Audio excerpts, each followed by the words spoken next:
Hamas کے سربراہ اسماعیل ہانیہ کو سپرد خاک کر دیا گیا۔ پاور سیکٹر اور FBR صحیح نہ ہوئے تو ملک ڈوب جائے گا، وزیر اعظم شہباز شریف۔ کراچی میں بارش آئندہ 24 گھنٹے تک جاری رہنے کا امکان۔ اسرائیلی حملے سے تہران میں شہید ہونے والے حماس کے سربراہ اسماعیل ہانیہ کو دوحہ میں سپرد خاک کر دیا گیا۔ نماز جنازہ میں عوام کی بڑی تعداد نے شرکت کی۔ نماز جنازہ میں ترکیہ کے وزیر خارجہ بھی شریک ہوئے۔ قبل ازیں حماس کے سربراہ اسماعیل ہانیہ کا جسد خاکی دوحہ میں ان کے گھر پہنچنے پر جذباتی مناظر دیکھنے میں آئے۔ میڈیا کے مطابق تہران میں نماز جنازہ کے بعد اسماعیل ہانیہ کے جسد خاکی کو قطر منتقل کر کے ان کی رہائش گاہ پہنچایا گیا۔ حماس کے سربراہ اسماعیل ہانیہ کی شہادت پر ان کی بیٹی خولہ اسماعیل ہانیہ اور بہو ایناس ہانیہ نے دل خراش ویڈیو پیغام جاری کیا ہے۔ اسماعیل ہانیہ کی بیٹی خولہ اسماعیل ہانیہ نے والد کی ایران میں شہادت پر اپنے بیان میں کہا کہ ہم اللہ کا شکر ادا کرتے ہیں کہ اس نے ہمارے والد کو شہادت سے نوازا۔ خولہ اسماعیل ہانیہ نے کہا کہ اسرائیلی حکومت اگر یہ سوچتی ہے کہ اسماعیل ہانیہ کو شہید کر کے انہیں سکون ملے گا یا وہ جشن منائیں گے تو ایسا نہیں ہوگا، بلکہ خدا کی قسم میرے والد کا خون حشر کے دن تک ان کا پیچھا کرے گا۔ من الشهداء الحمد لله الذي أكرمنا وشرفنا باستشهاده، ربنا يرضى عنه، ربنا يتقبله في عليين.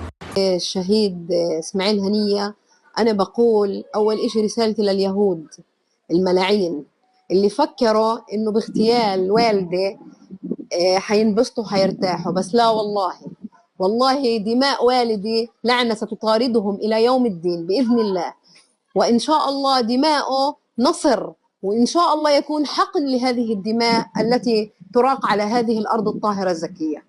دریاسنا قومی اسمبلی نے حماس کے سربراہ اسماعیل ہانیہ کے قتل کے خلاف مذمتی قرارداد منظور کر لی۔ قرارداد کی منظوری کے بعد ایوان میں اظہار خیال کرتے ہوئے وزیر اعظم شہباز شریف نے کہا کہ یہ ایوان اسماعیل ہانیہ کی شہادت پر مشترکہ طور پر قرارداد لایا ہے۔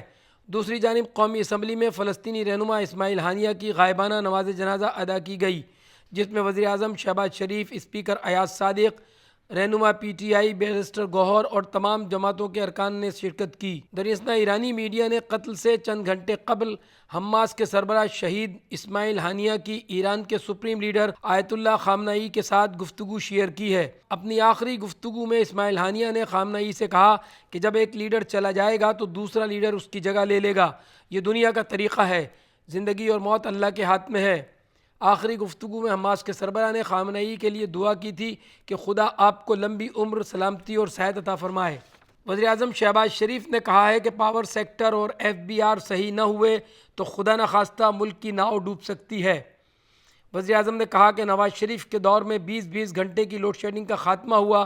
بجلی کے بحران کو حل کرنے کے لیے ہماری کوشش جاری ہے، ہمیں بے پناہ چیلنجز کا سامنا ہے۔ بجلی کے مسئلے پر سیاست عوام کی توہین کے مترادف ہے۔ جو لوگ آج دھرنے دے رہے ہیں وہ سیاست برائے سیاست کر رہے ہیں۔ پاور سیکٹر اور FBR صحیح نہ ہوئے تو خدا نخواستہ ملک کی ناؤ ڈوب سکتی ہے۔ کراچی کے مختلف علاقوں میں تیز بارش کا سلسلہ جاری ہے۔ بارش کا موجودہ سلسلہ 4 اگست تک جاری رہنے کا امکان ہے۔ تفصیلات کے مطابق مونسون کے 5ویں اسپیل کے ابتدائی اثرات کراچی پر پڑنے کے سبب بارشیں شروع ہو گئی ہیں، جو اگلے 24 گھنٹوں تک جاری رہیں گی۔ شہر کے مختلف علاقوں میں کہیں تیز اور کہیں ہلکی بارش وقفے سے جاری ہے۔